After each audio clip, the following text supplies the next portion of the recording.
Winter 1883 wraps Illinois in a quiet chill. Clara Mae Jenkins, a seamstress with hands worn from years of stitching, sits at a small wooden table in her modest parlor. The oil lamp flickers, casting a soft yellow glow across her sturdy frame, her face alive with hope and resolve. She clutches a letter, its edges worn from reading, from Jedediah Turner, a Wyoming rancher promising a homestead. Love, a life shared under wide skies. Clara is not delicate. She's a sunflower, tall, golden, unashamed. Her spirit outshines the room's gray walls, the half-hemmed dress draped over her sewing machine, the neatly packed trunk by the door. Outside, snow falls gently, frosting the window, bathing the scene in pale blue. She sells her mama's dishes, her lace curtains, keeping only her quilt, her sewing kit, and a heart full of stars. With hope stitched into every corner of her soul, Clara boards a train west, the whistle echoing through the night, carrying her toward a dream she can almost touch. The train's hiss fades, leaving Clara alone on Dry Creek's weathered platform, snow swirling around her. Her breath mists in the frigid hair, her shawl clutched tight over broad shoulders, her heavy trunk dusted white at her feet. The sky hangs heavy, gray, pressing down on the splintered boards beneath her boots. She scans the empty street, heart pounding with expectation, the town's distant lights flickering like promises in the dusk.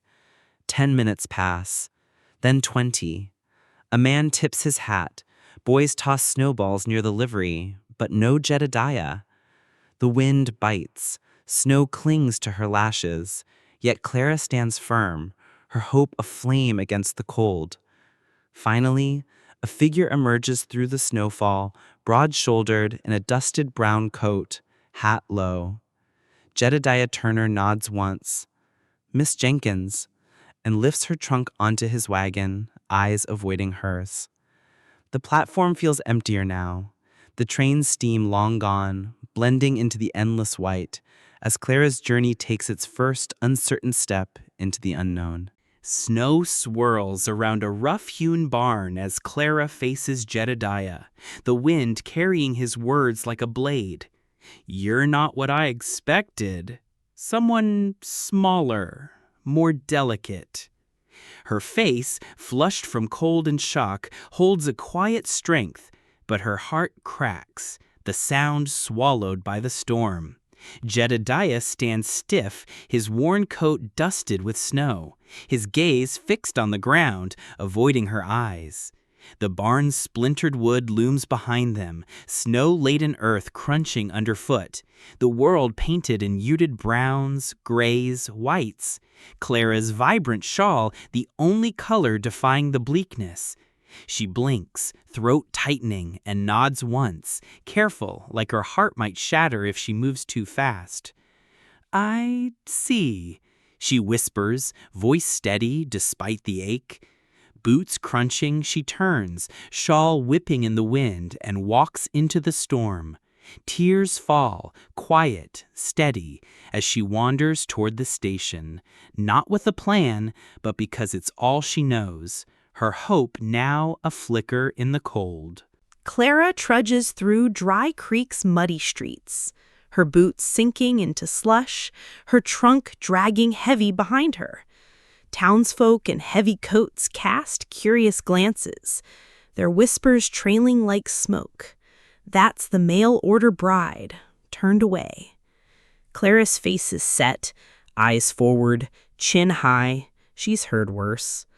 The town's wooden storefronts, saloon, livery, apothecary, line the street, signs faded, windows fogged, snow clinging to her shawl under a pale, oppressive sky.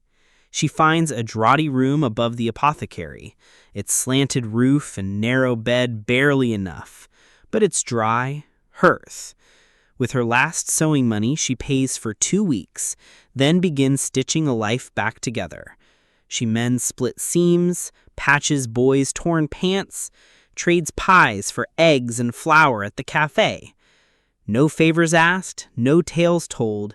She works, her hands steady, proving rejection don't break a woman like her. Thread by thread, Clara builds anew, her spirit unbowed in this hard, windswept town. Dry Creek's general store hums with life, its shelves brimming with jars, fabric bolts, tools. Clara steps inside, basket on her arm, her face softening under the warm glow of a hanging lamp. Behind the counter stands Eli Cartwright, tall, soft-spoken, spectacles catching the light.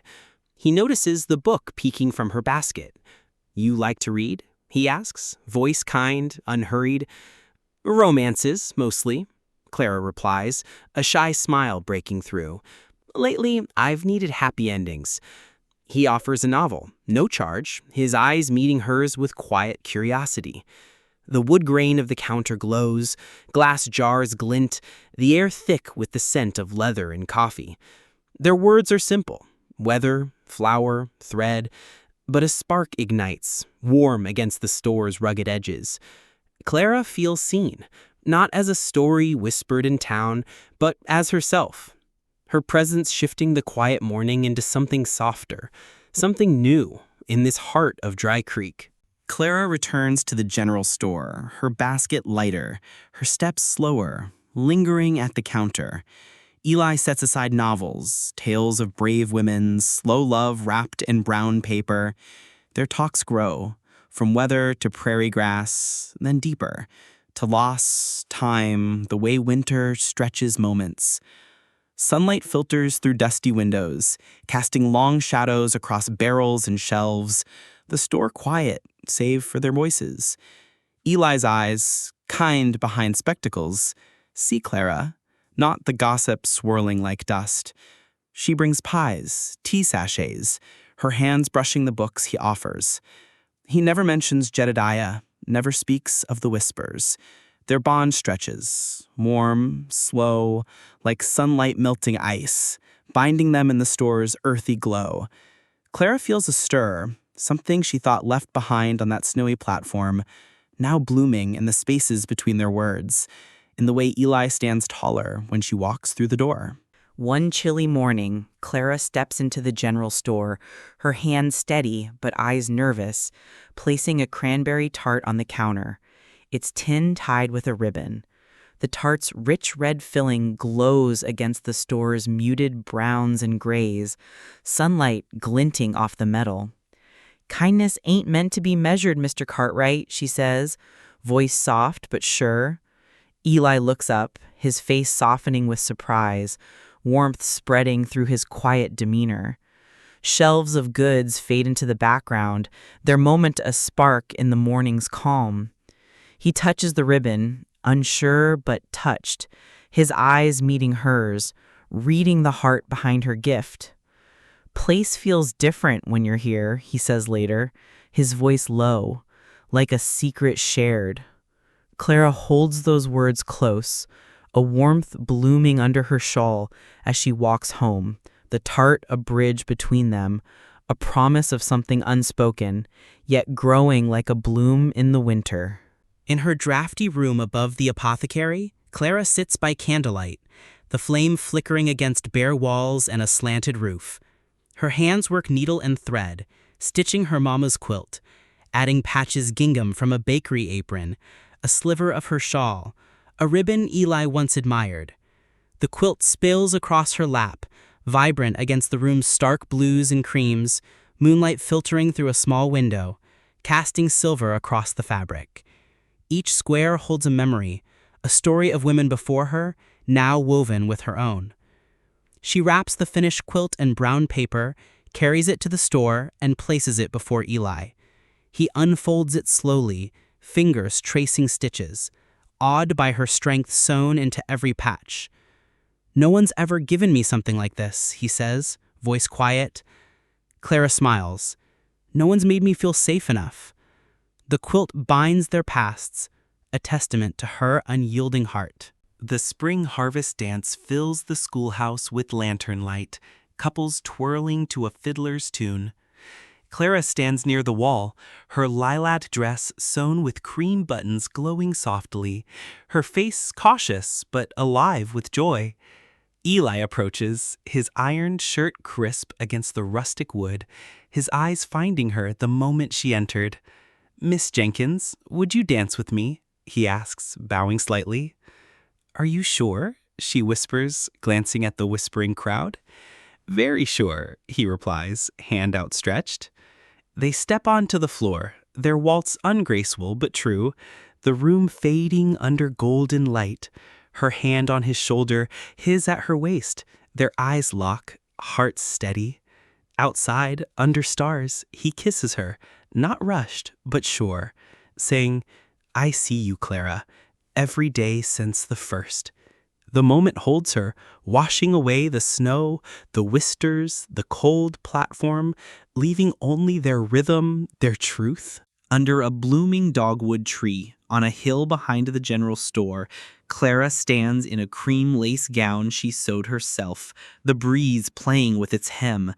Eli holds her hand, his grip steady, his eyes locked on hers like she's the only thing he's ever searched for. Their quilt drapes a nearby chair, its patches vibrant against the prairie's soft green, the sky a vivid blue, wildflowers scenting the air. Guests in simple frontier attire stand in a loose circle, the moment sacred, alive. Their vows are gentle, spoken under rustling leaves. "I never knew peace till I met you," Eli says. Clara's heart swells. She didn't just find love, she found herself. They dance in the grass, his forehead to hers, whispering, "You reminded me who I was."